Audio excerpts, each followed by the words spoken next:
Good evening, everybody. This is Wayne Burkett, and welcome to the Last Word channel. Tonight I want to talk to you guys about the Mexican drug cartels and how they're involved with all of this border immigration crisis stuff that's going on, and maybe some of the money and other situations that are flowing across this border and where the money's going, and maybe who's involved in it. You know, I haven't been able to dig up some hard facts. There's a few pretty interesting articles, you know, in like usissues.com. That's what I'm gonna go over with you right now. What really happened at first was El Chapo got arrested, right?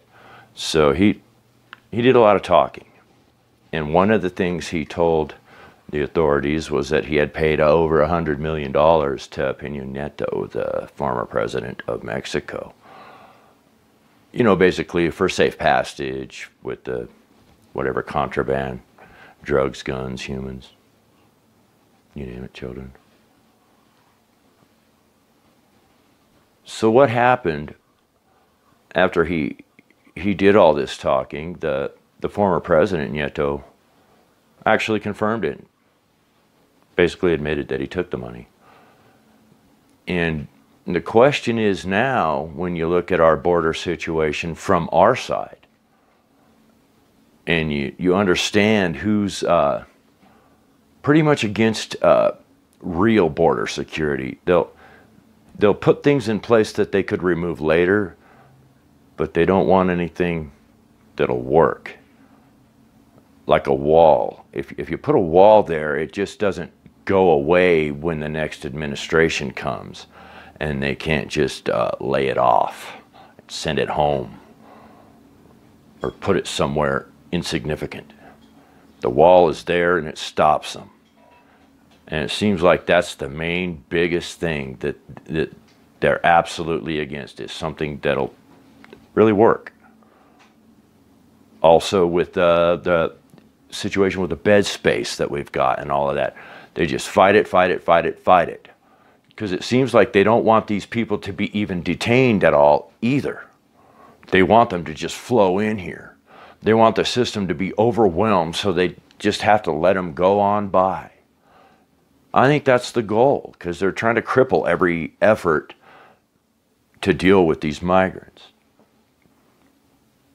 So there's a lot of big why questions here.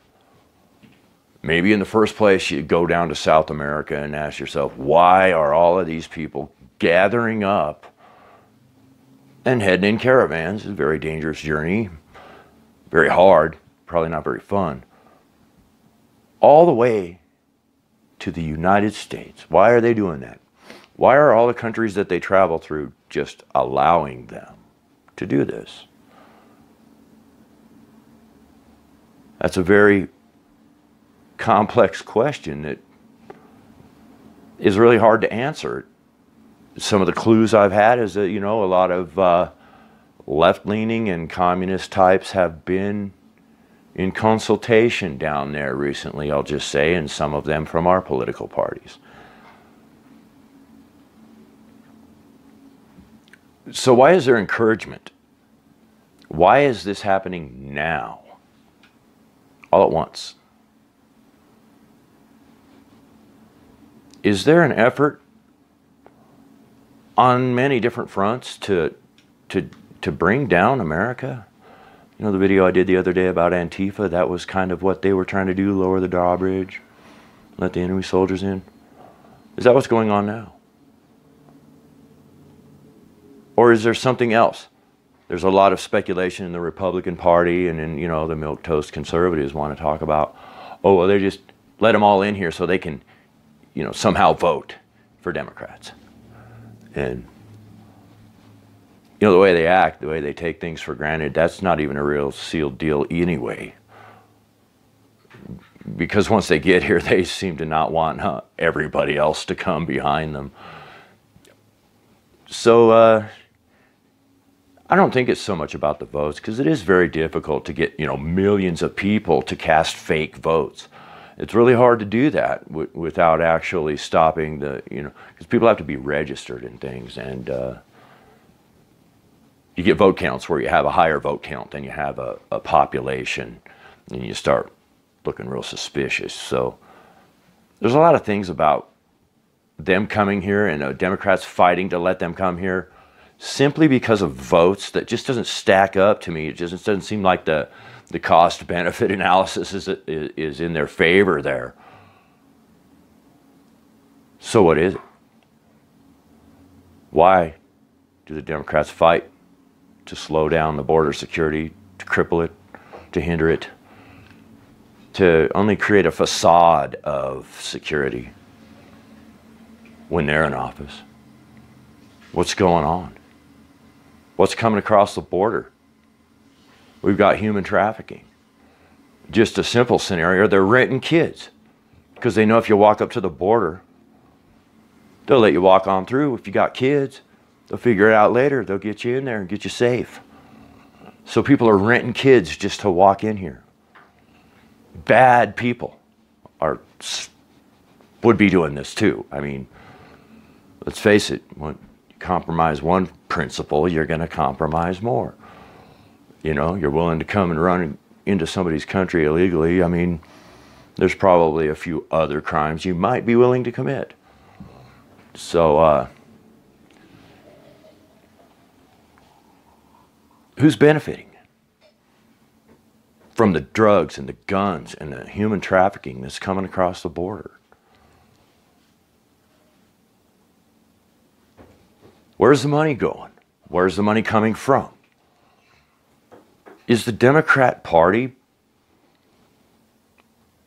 involved in that?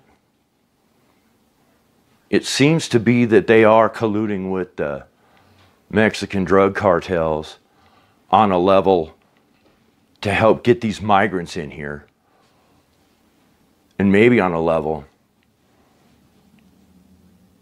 to secure other things that they are anticipating making it across the border, besides just a outside shot at a few votes.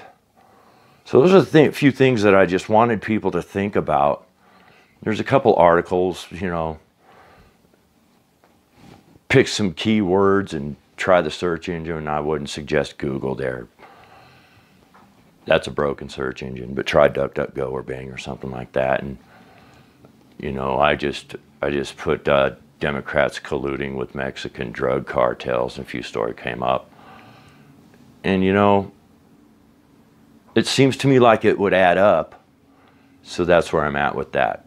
I think that maybe that should be looked into. There's already a little bit of meat on that bone now. So maybe we should dig into it a little further. And I certainly will. I'm going to keep my eyes open for any new details that might come out or evidence. If there is an ongoing investigation, this story of suspicion would come out first, like it has. So I'm thinking it's legit, but that's just my opinion. So I guess we'll see you in the next video.